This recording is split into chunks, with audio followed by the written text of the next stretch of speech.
बोलिए श्री गुरु जम्बेश्वर भगवान की जय, विष्णु भगवान की जय। सभी सज्जनों को राम राम। आइए आज का पाठ शुरू करते हैं। गुरु महाराज की कृपा से एक समय ज्योतिषी ने भगवान से कहा कि हे देव, ज्ञान व वेद शास्त्र के समझने व श्रवण करने को अभी बहुत काल है, अधिक शीघ्रता करने की क्या आवश्यकता है। तदुपरांत श्री आचार्य जी ने शब्द सुनाया, ओम वाद विवाद फिटाकर प्राणी छाड़ो मन हट मन का भाणो, काही के मन भयो अंधेरो काही सुरु गाणो, नुगरा के मन भयो अंधेरो सुगरा सुरु गाणो, चरण बिरैया लोय न जुरिया, पिंजर पड़ो पुराणो, बेटा बेटी बहन भाई सबसे भयो अभाणो, तेल लियो खलचो पै जोगी रीता रहियो गाणो, हंस उडाणो पंथ विलंबियो कियो दूर पयाणो, आगे सुरपति लेखो मांगे के जीवड़ा क्या करण कमाणो, जीवड़ा ने पाछे सूझण लाग्यो सुकृत ने पछताणो। व्याख्या, ओम वाद विवाद फिटाकर प्राणी छाड़ो मन हट मन का बाणो। हे प्राणी, तू अपना कल्याण चाहते हो तो व्यर्थ की बातों को छोड़ दो। मैं संसार में बहुत वर्ष तक जीवित रहूंगा, अतः अंत समय में परमात्मा का स्मरण ध्यान कर लूंगा। मन के इस हट को छोड़कर सतगुरु के कथनानुसार विवेक वैराग्य पूर्वक जीवन व्यतीत करो, ताकि तुम्हारा अंतकरण शुद्ध हो तथा तुम्हें आत्मज्ञान हो। काही के मन भयो अंधरो काही सुरु गाणो, किन मनुष्यों के अंतकरण में ज्ञान का अंधकार रहता है तथा किन मनुष्यों के अंतकरण में ज्ञान का सूर्य उदय होता है।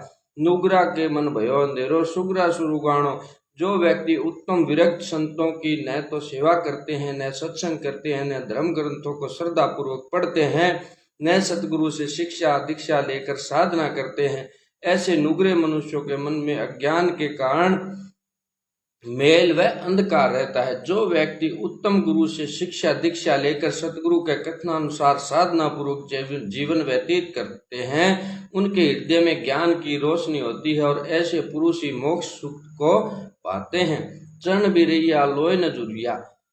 हे ब्राह्मण, मनुष्य को चाहिए कि जब तक शरीर ठीक रहे अपने कल्याण के लिए ईश्वर का ध्यान स्मरण व दान आदि उत्तम कार्य कर लें।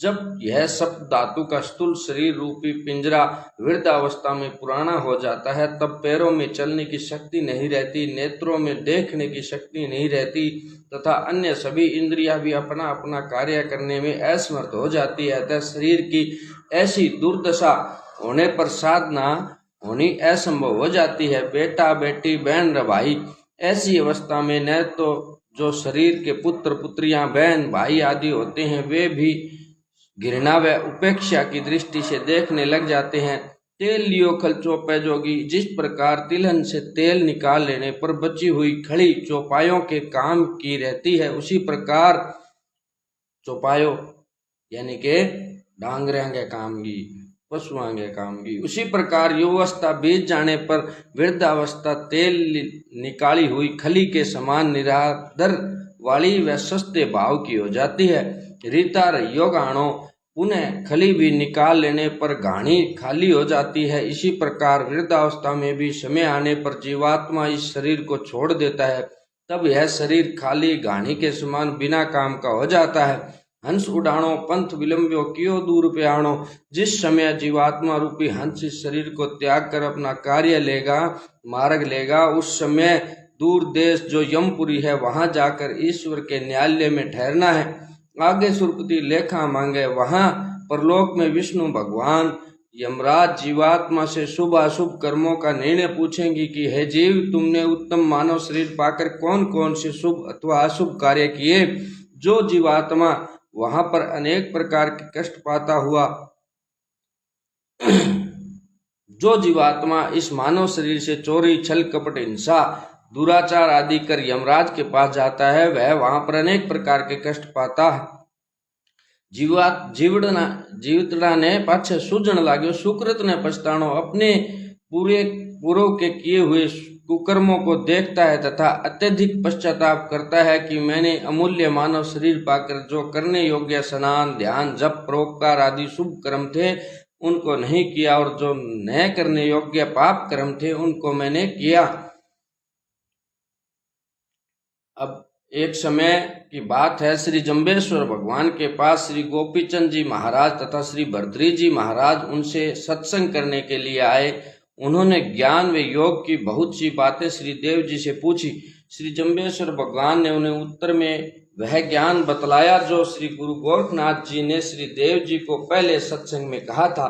श्री देव जी संतों का बहुत आदर भी रखते थे, अतः उन्होंने आदर पूर्वक शिष्टाचार शब्दों में उन्हें सतोपदेश सुनाया। ओम सुन गुणवंता सुन बुद्धवंता, मेरी उत्पत्ति आद लुहाऊं, भाठी अंदर लोह तपीलो, तन तक सोना गड़े कंसारू, मेरी मनसा अहरन नाद अधोड़ा, सस्यर सुर तपीलो पवन अधारी खालू, जेथे गुरु का शब्द मान लो, लंगबा भौजल पारू, आसन छोड़ सुखासन बैठा, जुग जुग जीवै जम्ब लुहारू।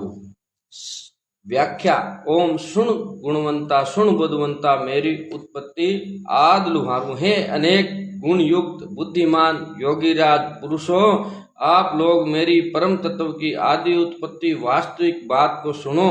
अथवा दूसरा अर्थ यह है कि आप लोग आदि जो परम तत्व है उसकी प्राप्ति का साधन मुझसे सुनो। जिस प्रकार लोहार सुनार आदि अनेक प्रकार के बर्तनों व शास्त्रों को बनाते हुए भी स्वयं उनसे अलग रहते हैं, उसी प्रकार मैं परम तत्व संसार को रचता हुआ भी उससे लिपायमान नहीं होता, उससे अलग रहता हूँ। भाठी अंदर लोह तपीलो, तन तक सोना गणेश कंसारू। साधना की पद्धति बतलाते हुए श्री देव जी ने कहा कि हे जिज्ञासुओ, इस शरीर रूपी भट्टी के अंदर प्राणायाम रूपी अग्नि से मल रूपी लोहे को तपायमान करता हूँ। तत्पश्चात सुषुम्ना नाड़ी में प्राण निरोध रूपी स्वर्ण को गढ़ता हूँ। इस शरीर में 72,000 नाड़ियां हैं, उसमें से सुषुम्ना प्रधान नाड़ी है और जो शेष नाड़ियां हैं वे सब योग साधन की पूर्ण स्थिति में निरर्थक है। दूसरा अर्थ यह भी है कि लोहे के समान मलिन अंतकरण वाले पुरुषों को वैदिक धार्मिक शिक्षा रूपी भट्टी में तपाकर सोने के समान शुद्ध अंतकरण वाले बना देता हूँ।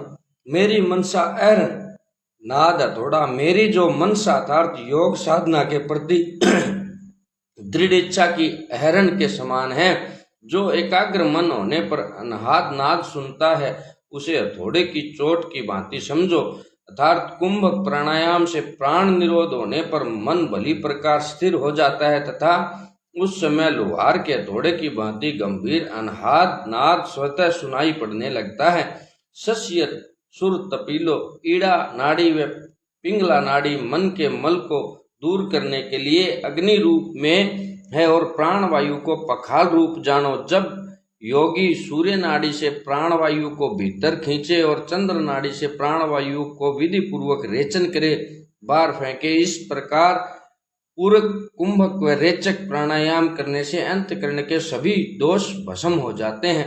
श्री गुरु गोरखनाथ जी ने भी इस नाद उपासना को श्रेष्ठ मानकर कहा है कि तत्वबोध में असमर्थ मूढ़ों को भी श्री गुरु गोरखनाथ जी ने नाद उपासना कही है। अन्य जो तत्वबोध में सशक्त हैं उनके लिए तो कहना ही क्या है। पवन आधारी खालू, यह भौतिक शरीर प्राणवायु के आधार पर टिका हुआ है, अतः शरीर में प्राणवायु को वश में कर परम तत्व की अनुभूति कर लेना चाहिए।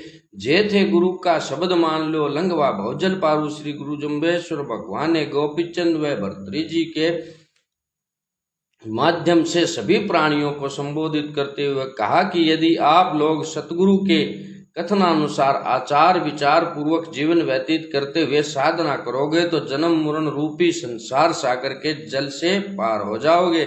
आसन छोड़ सुखासन बैठे हो, जुग जुग जीवत जम्ब लुहारू। आप सबका हितोपदेशक मैं जम्बेश्वर भगवान आप सबको आत्म तत्व की अनुभूति के सुगम उपाय बतला रहा हूँ कि आप लोग दिखावटी आडंबर वाले आसनों को छोड़कर एक सुखासन सिद्धासन से बैठकर सतत श्रद्धा पूर्वक साधना करो। अर्थात परम तत्व की अनुभूति के लिए सहज भाव की भक्ति व श्रद्धा की आवश्यकता है।